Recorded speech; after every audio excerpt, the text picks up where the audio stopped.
क्या जाने कोई क्या जाने,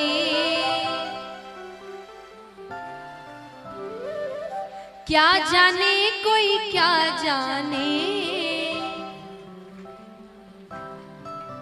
मुझे मिल गया मन का मीत ये दुनिया, मुझे मिल गया मन का। कौन कौन चाहते कि भगवान से उनकी ऐसी लगन लग जाए, ऐसी प्रीत लग जाए? उठाना पूरे पूरे हाथ। ओ मेरी लगी मेरी लगी मेरी लगी शाम संग प्रीत ये दुनिया क्या जाने, मेरी लगी शाम संग प्रीत ये दुनिया क्या जाने,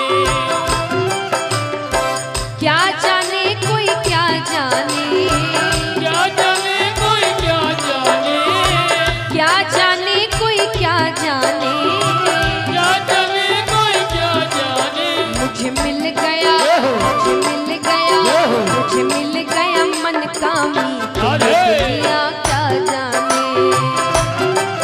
मुझे मिल गया मन का मीत ये दुनिया क्या जाने, मेरी लगी शाम संग प्रीत ये दुनिया क्या जाने।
अब गोपियां कहती है कि देखिए सांसारिक प्रेम करने में थोड़ा समय लगता है, आप मिलते हैं एक दूसरे से बातें करते हैं, स्वभाव समझते हैं, तब जाकर प्रेम होता है। लेकिन गोपियां कहती है कृष्ण से प्रेम करने में इतना समय नहीं लगता।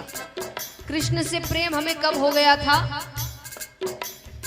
छवि लखी मैंने शाम की जब से, छवि लगी मैंने श्याम की जब से, छवि लखी मैंने शाम की जब से, छवि लगी मैंने श्याम की जब से, भई बावरी मैं तो तब से, भाई बावरी मैं तो तब से, बांधी प्रेम की डोर मोहन से, बांध प्रेम की डोर मोहन से, नाता तोड़ा मैंने जग से, नाता तोड़ा मैंने जग से, ये कैसी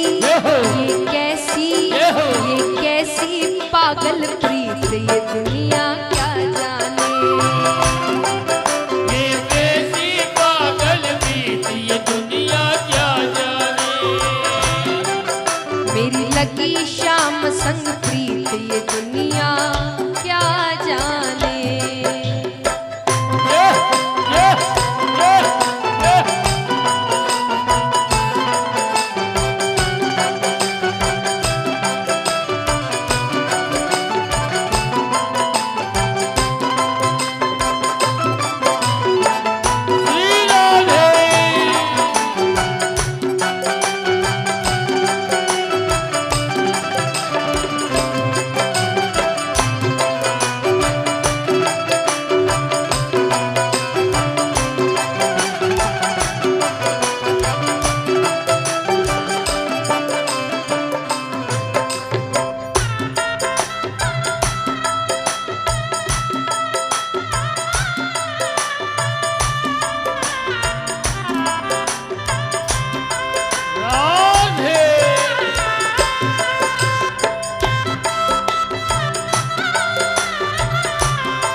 गोपियां कहती है सांसारिक प्रेम तो एक बार होता है, चला तो ठीक, नहीं चला तो ठीक, पर कृष्ण से प्रेम होने के बाद आप किसी और से प्रेम नहीं कर सकते, उसको भूल ही नहीं पाएंगे आप कभी। गोपियां कहती है क्यों नहीं भूल सकते? मोहन की सुंदर सूरतिया, मोहन की सुंदर सूरतिया, मोहन की सुंदर सूरतिया, मोहन की सुंदर सूरतिया, मन में बस गई मोहनी मूर्तिया, मन में बस गई मोहनी मूर्तिया, लोग कहे मैं भाई बावरिया, लोग कहे मैं भाई बावरिया, हो जाऊं अब तेरी रे सावरिया, हो जाऊं अब तेरी सवरिया। ये कैसी निगोड़ी प्रीत ये दुनिया क्या जाने, ये कैसी निगोरी प्रीत ये दुनिया क्या जाने, मेरी लगी शाम संग प्रीत ये दुनिया क्या जाने।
और गोपियां कहती है कृष्ण से प्रेम करने के बाद, देखिए सांसारिक प्रेम करने के बाद और प्रेम के बाद सारे झगड़े हैं, फिर झगड़े ही झगड़े हैं, लेकिन कृष्ण से प्रेम करने के बाद आप में क्या बदलाव आता है? गोपियां कहती है हरदम अब तो रहूं मस्तानी, हरदम अब तो रहूं मस्तानी, हरदम अब तो रहूं मस्तानी, हरदम अब तो रहूं मस्तानी, लोक लाज दीनी बिसरानी, लोक लाज दीनी विसरानी, रूप राशि अंग अंग समानी, रूप राशि अंग अंग समानी, हेरत हेरत रहूं दीवानी, हेरत हेरत रहूं दीवानी, मैं तो गाऊं, मैं तो गाऊं, मैं तो गाऊं खुशी के गीत ये दुनिया क्या जाने, मैं तो गाऊं खुशी के गीत ये दुनिया क्या जाने कोई क्या जाने, क्या जाने कोई क्या जाने, क्या जाने कोई क्या जाने, क्या जाने कोई क्या जाने, मुझे मिल गया, मुझे मिल गया, मुझे मिल गया मन का मंदिर ये दुनिया क्या जाने, मुझे मिल गया मन का मीत ये दुनिया क्या जाने, मेरी लगी शाम संग प्रीत ये दुनिया क्या जाने, मेरी लगी शाम संग मीत ये दुनिया क्या जाने, ये दुनिया क्या जाने, दुनिया क्या जाने, ये दुनिया क्या जाने।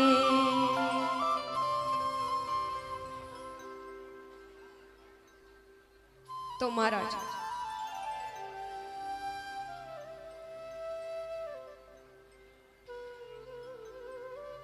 इस प्रकार अब यहां पर उद्धव जी सभी से मिलकर कई समय तक वहीं रहते हैं।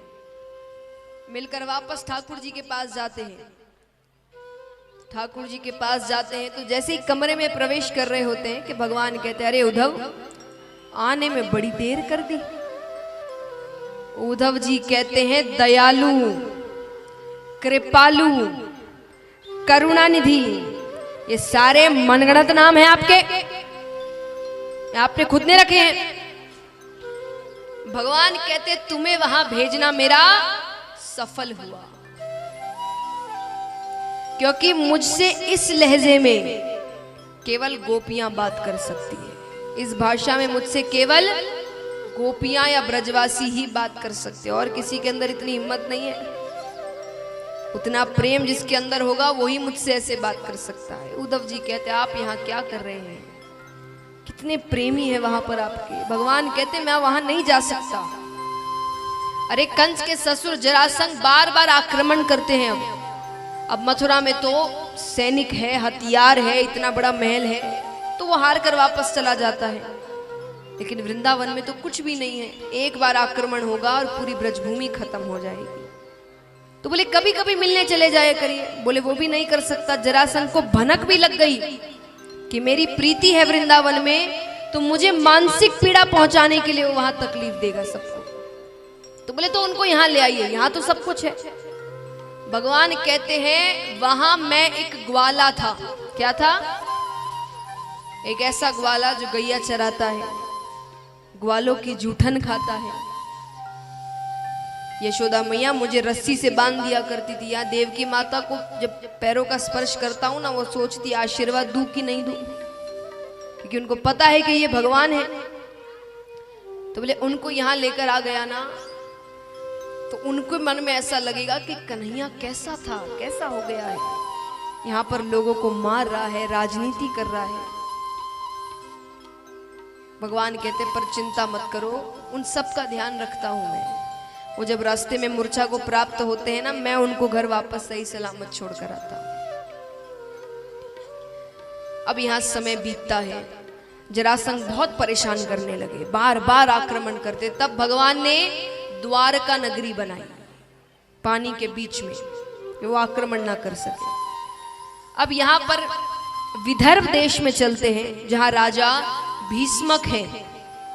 उनके बड़े पुत्र का नाम था रुक्मी और पुत्री का नाम था रुक्मणी। रुक्मणी जी ने जब से प्रेम तत्व को समझा, उन्होंने श्री कृष्ण को पति के रूप में माना था।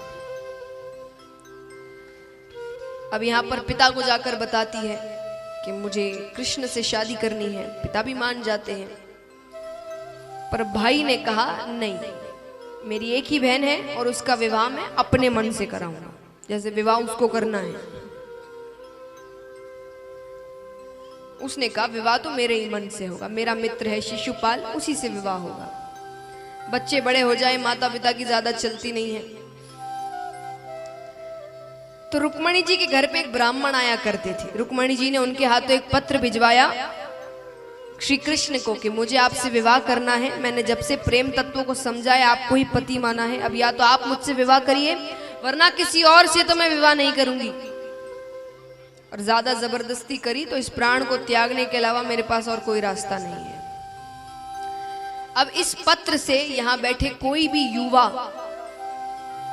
ज्यादा आइडिया ना लगाए,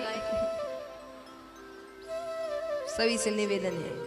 कारण, पहला कारण तो जैसा मैंने शुरुआत में कहा था, भगवान की बराबरी नहीं करनी है। और दूसरा कारण देखिए, ये कोई साधारण पत्र नहीं था, ये एक पत्नी का अपने पति को दी हुई धमकी थी। तो आप सोचेंगे पति पत्नी कैसे, इनकी तो शादी नहीं हुई।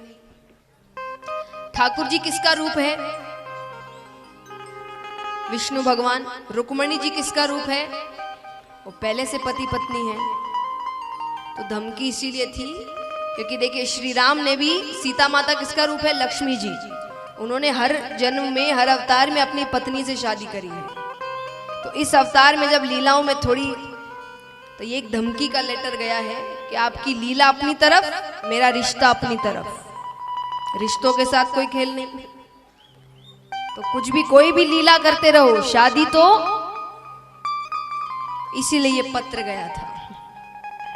तो इसीलिए आप ये ना सोचे कि भाई उन्होंने करी हम भी करेंगे, तो वो पहले से पति पत्नी है, उनको ये लीला करके वापस अपने घर जाना है, तो दोनों पहले से ही पति पत्नी है। तो इसलिए रुक्मणी जी पत्र भिजवाती है। देखिए भगवान कितनी सीख लेते हैं अपनी लीलाओं में। आज एक बात बताइए, दुनिया में भगवान से ऊपर कोई है?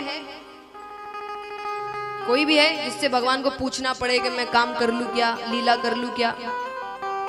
फिर भी भगवान ने जब लीलाएं करी है तो हमको जताया है कि बड़ों की आज्ञा कितनी जरूरी होती है। जब पत्र आया तो भगवान किससे पूछ सकते हैं? भगवान खुद के मन के मालिक है, पर भगवान ने बलदाऊ भैया से पूछा, क्योंकि उस वक्त उनके पास वही एक बड़े थे। भगवान पूछते, भैया क्या करना चाहिए? बलराम जी कहते, कर लो शादी, उम्र हो गई है, अभी तो पत्र आ रहे हैं, फिर ये भी बंद हो जाएंगे। तब भगवान ने स्वीकृति पत्र भेजा कि आप जब गौरा मैया के पूजन के लिए आएंगी मंदिर, मैं आपको वहां से लेकर चला जाऊंगा। आइए दर्शन करते हैं। रुक्मणी जी गौरा मैया के पूजन के लिए, तुलसी पूजा के लिए मंदिर आई है और प्रार्थना कर रही है कि मैंने जिसको पति माना है मुझे वही पति के रूप में मिले। जय श्री कृष्णा। कुछ ही समय पश्चात भगवान श्री कृष्ण और माता रुक्मणी का विवाह होगा। जिन भक्तों को कन्यादान स्वरूप भेंट देनी हो, इस भजन में झोलियां चलेगी, आप अपने स्थान पर बैठकर वो भेंट इन झोलियों में डाल दें। जय श्री कृष्ण। रुक्मणी जी कहती है,